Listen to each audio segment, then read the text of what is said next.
श्री राधे। आप सभी श्री राधा चरित्र कथा का ये भाग 6 सुनेंगे। देखिए, शास्त्रों में बहुत गूढ़ रूप से उल्लेख मिलता है। संत जन कहते हैं, समस्त ब्रजवासी कहते हैं कि जो श्री राधा नाम है, ये साधारण नाम नहीं है। ये अपने आप में बहुत सारे रहस्यों को छुपा करके रखा हुआ है। सिंपली राधा नाम के अंदर इतना ज्यादा रहस्य समाहित है कि आप, हम, खुद ब्रह्मा जी, यदि ब्रह्मा जी भी वर्णन करना चाहे श्री राधा रानी के गुणगान का, और उसमें भी सिर्फ राधा नाम का, तो यकीनन ब्रह्मा जी भी असमर्थ है वर्णन करने में। अब आप सुनोगे राधा चरित्र, मतलब श्री जी का चरित्र। सबसे पहले आप बात को समझे, ये श्री राधा रानी का चरित्र है, और ये बहुत ही पवित्र इंसान, जिनको श्री जी ने सेलेक्ट किया होगा, या तो सखी भाव में या फिर सखा भाव में, मात्र और मात्र वही इस चरित्र को श्रवण कर पाते हैं। एक खास बात और बताइए आपको, जो भी सखा सखी राधा चरित्र सुन रहे हैं, उनको अनंत पुण्यों की प्राप्ति होती है। और जैसे ही मैं आपको अनंत पुण्य बोलती हूँ, उसी के साथ में आपके अनंत जो पाप कर्माज होते हैं, वो भी तुरंत तुरंत नष्ट हो जाते हैं। बहुत बड़ी महिमा है श्री राधा चरित्र की। मेरा रिक्वेस्ट रहेगा, जब आप इसको सुनते हैं तो देखो, दिमाग से मत सुनना प्लीज। आप श्री राधा चरित्र को दिल से सुनना। ये दिल का विषय है, और जो प्रेमी है सखा सखी, उनको जरूर सुनना चाहिए, श्रवण करना चाहिए। और गुरु कृपा से, श्री किशोरी जी की कृपा से हम ये आपको श्रवण करा रहे हैं। लगभग लगभग मुझे 1 साल हो गया श्री राधा चरित्र को करते हुए, और अभी तक आपको सत्य बताए, हमारा कंप्लीट राधा चरित्र नहीं हो पा रहा। हमने एक दिन बैठ करके विचार किया था, ऐसा क्या त्रुटि है कि हमारा ये कंप्लीट नहीं हो रहा। देखो, मैंने एक ही चरित्र को 3 बार किया है, और अलग बार, मतलब तीनों बार अलग किया है। बहुत इफेक्टिव बात है, 3 बार किया और अलग तरीके से किया। सच कहे तो मुझे नहीं समझ में आ रहा कि किशोरी जी क्या चाहती है, कि हम उनका, मतलब हमारा मन है, हमारा दिल है, हम उनका गुणगान करें। लेकिन हमारा एक बार इच्छा है किशोरी जी से कि आप अपना चरित्र तो पूरा कराओ, लेकिन ये पूरा नहीं हो पा रहा। भाई थोड़ी सी कृपा करें, हमने निवेदन किया किशोरी जी से। बार बार छूट जाता है चरित्र, इस बार नहीं छूटेगा, कंप्लीट होगा, या की कृपा से, किशोरी जी और गुरुदेव की कृपा से। देखिए, बताया जाता है कि जो श्री राधा रानी है, जब वह छोटी थी, 8 या 7 साल की, तब हमारी जो श्री राधा रानी है, हमारी जो किशोरी जी है, वो ब्रज में आती है। और जब ब्रज में पहली बार श्री किशोरी जी आती है, तो उनकी मुलाकात ठाकुर जी से हो जाती है। और ठाकुर जी ने श्री राधा रानी को पहली बार देखो, ब्रज में देखो, और यमुना पुलन पर ठाकुर जी और किशोरी जी मिले हैं प्रथम बार। मैंने 5वें अध्याय में बताया है क्या क्या ठाकुर जी ने बोला है श्री राधा रानी को, जब वो उनसे पहली दफा मिले, श्री किशोरी जी से क्या क्या बातें की। अब ठाकुर जी मिलो है, तो ठाकुर जी ने किशोरी जी को बोलो कि आप हमको अपना परिचय दो। हमने आपको आज से पहले कभी भी ब्रज में नहीं देखा, और हमको अपना परिचय दो। तुम्हारे, जो तुम्हारा घर है वो कहाँ है, और तुम कौन की छोरी हो। ठाकुर जी ने किशोरी जी को बोलो, और संग में बोलो कि कौन तुम्हारे बाबा है, वहाँ का नाम बताओ, कहाँ तुम रहती हो ये बताओ, और आज तुम इस ब्रज मंडल में क्या करने आई हो। देखो, नेक से लाला है ठाकुर जी अभी, और नेक सी किशोरी जी है, छोटी सी किशोरी जी है, ज्यादा उम्र नहीं है, 7-8 साल तकरीबन उम्र है। बताया जाता है, श्याम सुंदर बोले श्री किशोरी जी को कि अपने विषय में बताओ। तो जो राधा रानी है, वो कहती है, अच्छा हम अपने विषय में बताए। ठाकुर जी बोलो, हाँ हमको बताओ, और हम पूछ रहे हैं तुम्हारे विषय में। तो राधा रानी ने कहा कि देखे, तुमको जानना है हमारे विषय में, श्याम सुंदर को कहती है श्री किशोरी जी। तो ठीक है, सुनो। देखो, वैसे तो हमारे ब्रज में कह रखा है, हमारे ब्रज में, सॉरी, हमारे बरसाना में कह रखा है कि कोई भी बरज में नहीं जाएगा, सबको डर लगो बरज में आने ते। सबको डर क्यों लगो? ठाकुर जी ने श्री किशोरी जी से पूछो। किशोरी जी बोली कि हमारे बरसाना में कहा जाता है कि बरज में एक माखन चोर रहता है, माखन के संग संग वह चित्त को भी चुरा लेता है। तो या हमारे हमारे बरसाना में साफ साफ कह रखो है कि कोई भी वृंदावन की गलियों में ना जाइयो, और ना ही वृंदावन की बात करना, ना उधर को जानो किसी को भी। श्री किशोरी जी ठाकुर जी को कह रही है ये बातें। अब जो ठाकुर जी है वो कह रहे अच्छा अच्छा ऐसा कह रखा है हमारे विषय में। किशोरी जी ने कही कि हमारी जो मैया है, हमारे जो बाबा है, वहाँ ने साफ स्पष्ट मना दियो कि देखो ब्रज में नहीं जाना, वृंदावन नहीं जाना, क्योंकि उधर एक चोर रहता है। अब किशोरी जी बोली कि मोहे तो लगो कि जा हिसाब से तुम्हारे नैन मटक रहे हैं, और जा हिसाब की तुम्हारी बातें हैं, मुंह लगो तुम ही वो चोर हो। ठाकुर जी बोले नहीं नहीं किशोरी जी, हम नहीं है वो। ठाकुर जी ने कहा अच्छा तुम्हें ऐसा क्यों लग रहा है कि हम ही वो चोर है? तो किशोरी जी ने कहा जब हम यहाँ आ रहे थे तो हमने आपके विषय में सुना था। ठाकुर जी बोले कि देखो मेरी एक बात सुनो, लोगन का तो काम है कहने का, और लोगन तो पता नहीं क्या क्या कहे, और तुम ठहरी भोली भाली, तुम लोगन की बाता में क्यों आ रही हो? ध्यान से समझो मेरी बात कि देखो तुम्हें किसी ने बताया कि मैं चोर हूँ, ये आगे बात भी झूठ है, क्योंकि लोगन का तो काम है झूठ बोलेंगे, और झूठ सबसे ज्यादा कब बोलेंगे? जब कोई व्यक्ति अच्छा काम करने जाओ तो वह व्यक्ति के पीछे ही ये लोग पड़ जाते हैं। तो किशोरी जी, आपको जो भी लोगन से बातें सुनने को मिली है वो सबन झूठ है, और आपको लगो मैं चोर हूँ। अच्छा चलो, अगर आपको ऐसा लगो कि मैं चोर हूँ, तो आप एक बार चेक करो और मुझे बताओ आपका मैंने कछु चुरायो? अच्छा देख लो अच्छे से, यदि मैंने आपका कछु चुराया हो तो देख लो, और चुराया हो तो हम आपका अभी वापस कर देंगे। किशोरी जी बोली कि नहीं ऐसा तो कुछ नहीं है, आपने हमारा कुछ नहीं चुराया। तो ठाकुर जी बोले मुस्कुरा करके, जब हमने आपका कछु कुछ नहीं चुराया तो काहे को तुम लोगन की बातों को अपने दिल पे लगा रही हो? काहे तुम उनकी बातन में आ रही हो?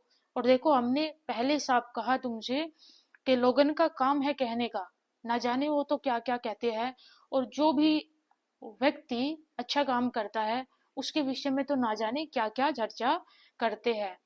अब देखो ठाकुर जी ने किशोरी जी से बात स्पष्ट कर ली है कि हमने आपका कछु चुराया नहीं, और आपको भी लगो हमने आपका कुछ चुराया नहीं। तो देखो लोगन की बातों में ना हो, और यदि मैं तुम्हें एक बात कहूँ, सच बात कहूंगा, तुम्हारी और मेरी जोड़ी तो और ज्यादा जच रही है।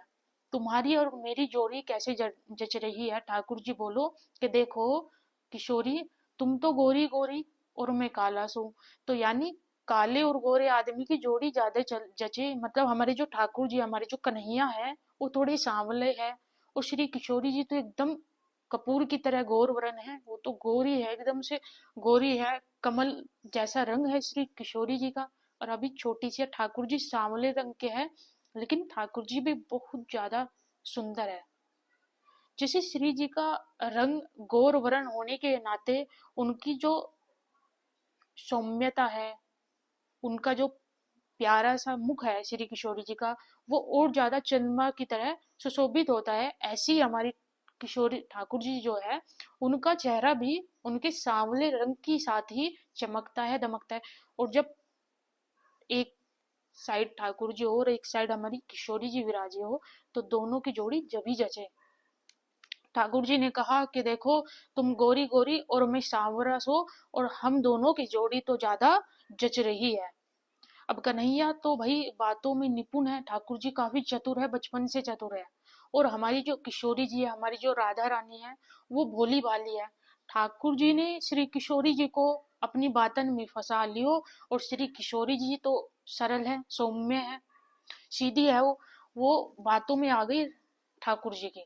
अब राधा रानी कन्हैया की बातों में आ गई, और ठाकुर जी बोले देखो तुम लोगन की बातन में मत आया करो, क्योंकि लोगों का काम है कहना, और यदि तुम उनकी बातों में आओगी तो फिर लोग तो ना जाने क्या क्या कहे, तो उनकी बातों में मत आओ।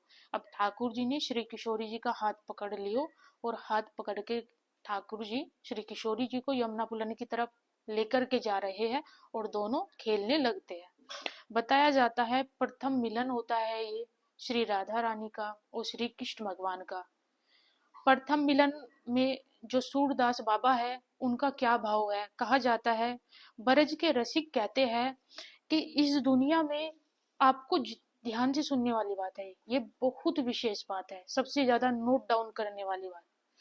ब्रज के रसिक संत कहते हैं कि आपको इस संसार में जितना भी सुख दिखाई पड़ता है, जितना भी सुख आपको दिखता है कि ये बहुत ज्यादा सुख है, किसी व्यक्ति के पास लग्जरियस लाइफ थोड़ा ज्यादा हो जाए तो आई थिंक वो मानेगा मैंने यहीं पर स्वर्ग को प्राप्त कर लिया, मेरे जैसी लग्जरियस किसी के पास नहीं होगी, ये सबसे ज्यादा आनंद में है। लेकिन नहीं, ब्रज के रसिक संत कहते हैं जितना सुख हमें इस संसार में दिखाई पड़ता है, असल में ये राधा रानी के भाव से आपको सुख की परछाई भी नहीं है आपके जीवन में।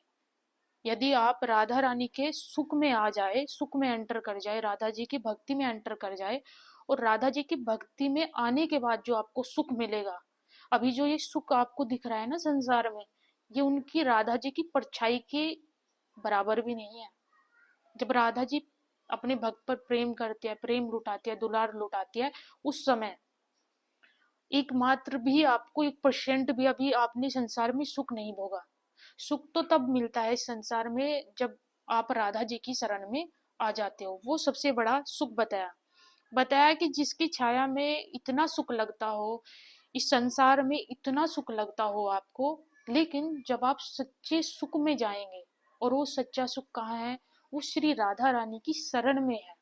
जब आप श्री राधा रानी के शरण में आओगे, इस दुनिया के सुख से अलग आओगे, तो बताया जाता है जब राधा जी के सुख में आ गए, तो इस सुख की तुलना में आपका जो ये संसारिक सुख है, ये बहुत तुच्छ है, बहुत छोटा सा है, यूं मान लो आपका 1% भी नहीं। लेकिन जैसे ही आप राधा जी के सुख में आते हो, राधा जी की शरण में आते हो, तो कहा जाता है, रसिक संत कहते हैं कि कभी कभी यदि आप राधा नाम लेते हुए रस में डूब जाओ। रस में कैसे डूबो, आपको जो श्री राधा रानी का नाम है, श्री राधा रानी का नाम आपको प्रिय लगने लगे, श्री राधा रानी के मिलन में आपकी आंखों से, आपके हृदय से पीड़ा उत्पन्न हो, आपके हृदय से तो पीड़ा उत्पन्न हो मिलन की, और आंखों से आंसू झरझर आपके बहने लगे। कहा जाता है लाखों खुशियां कुर्बान है उस मिलन पर, जो राधा जी के लिए जो हृदय तड़पा है, और राधा जी के लिए जो आंखों से, जो नेत्रों से आंसू बहे हैं, लाखों लाखों खुशियां कुर्बान है। ब्रज में कहा जाता है ऐसा। राधा राधा कहते, श्री राधा राधा बोलते, आपकी आंखों से, आपके नेत्र से आंसू आने लगे, आपके नेत्र सजल हो जाए, तो देखिए इससे ज्यादा सौभाग्य की बात, और इससे ज्यादा प्रसन्नता की बात किसी भी दूसरे वैभव में आपको कभी प्राप्त नहीं होगी। आप अनुभव भी कर सकते हैं जब आप कभी ज्यादा प्रेम में होते हो श्री राधा रानी के, और आपके आंखों से, आपके नेत्रों से अपने आप आंसू बहने लगते हैं, और आपका जो दिल है वो, मतलब जैसे आप श्री जी का नाम सुनो, आपका दिल जो है वो मिलने के भाव में बिल्कुल ऐसा हो जाए, ना जाने क्या छूट रहा है, आपको एक एक सांस भारी लगे श्री राधा रानी के मिलन के लिए। होता है ना, कभी कभी कोई ब्रज में जाना चाहता है, और उसको ऐसा होता है कि भाई उसका मिलने का जो है बिल्कुल भी सहयोग नहीं बन पाता। मतलब भक्त तो सामने से तड़प रहा है, उसको जाना है ब्रज में, और वो बार बार घर पे रह करके सोच रहा है कब मैं ब्रज जाऊं, कब मेरे को श्री जी का वो प्रिय सा दर्शन प्राप्त हो, कब हमें हमें श्री जी का वो सौम्य दर्शन प्राप्त हो, जामे से हम श्री जी का प्रेम अपनी ओर आता हुआ देखे। क्योंकि जब आप ब्रज में खड़े होते हो ना, और वो भी श्री जी की अटारी पर सीधे बरसाना में श्री जी की अटारी पर खड़े हो, और श्री जी का जो प्रेम आपकी तरफ आ रहा होता है ना, उसको जो फील कर लो, तो उसके बाद की जो स्थिति और परिस्थिति है, अब मतलब आप अटारी पर जाते जाते और सीधे अंदर एंटर करते ही बरसाना में ऊपर अटारी पर किशोरी जी के सामने जाते हो।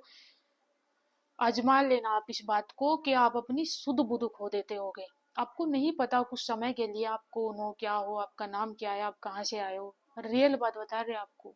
सच्चा अनुभव जो भक्तों को होता है, सखा सखी को होता है, उनको ऐसा जरूर रियलाइज होता है कि वो अंदर जैसे ही एंटर करते हैं, श्री किशोरी जी को एक बार निहारते हैं, और जैसे ही किशोरी जी निहारती है, उसके बाद आप कुछ समय के लिए अटारी पर जब तक रहते हो, श्री जी से कांटेक्ट आपका चल रहा होता है, उस समय आप अपने आप को भूल जाते हो।